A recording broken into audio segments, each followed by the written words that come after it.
দেখো মালতীর মা, আরে বিশ্বকাপ ফাইনালের দিন আমার ছেলে টিভির সামনে থেকে একবারেই ওঠেনি গো। আমি, আমার ছেলে, আমার মেয়ে, আমার বর, এমনকি আমাদের মেনি বিড়ালটাও টিভির সামনেই বসেছিলাম। মেনি বিড়ালটাও টিভির সামনে থেকে ওঠেনি গো। তুমি বিশ্বকাপ ফাইনাল দেখোনি?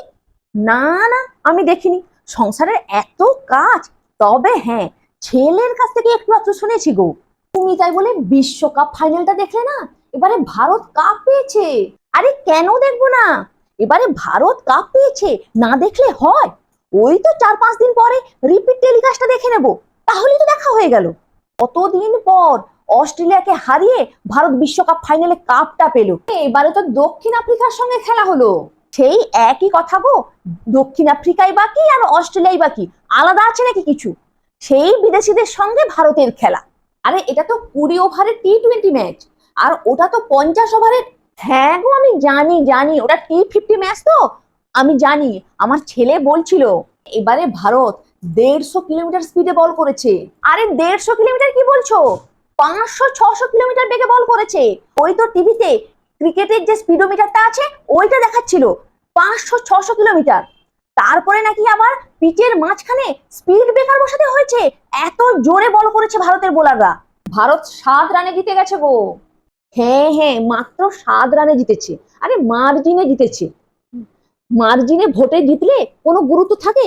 লক্ষ লক্ষ ভোটে জিতলে তবেই গুরুত্ব থাকে। তাহলে মাত্র 7 রানটা কোনো রান হলো?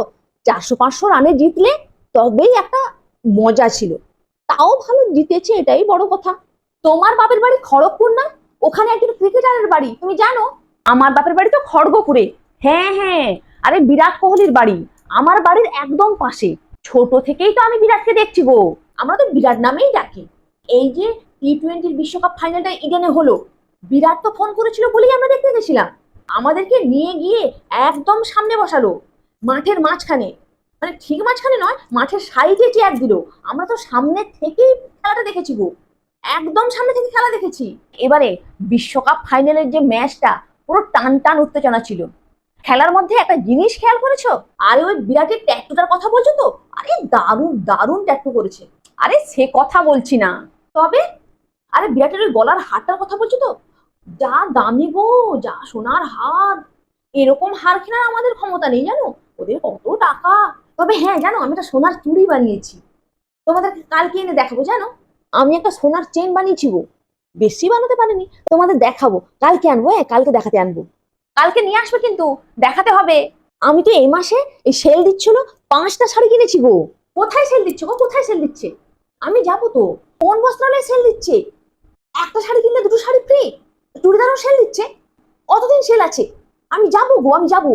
আরে সেল আছে না, হয় অবশ্যই না, হয় সেল দিচ্ছে। ছোট ছোট দুটো শাড়ি কিনবো, এসব অনেক কিছু কিনবো না।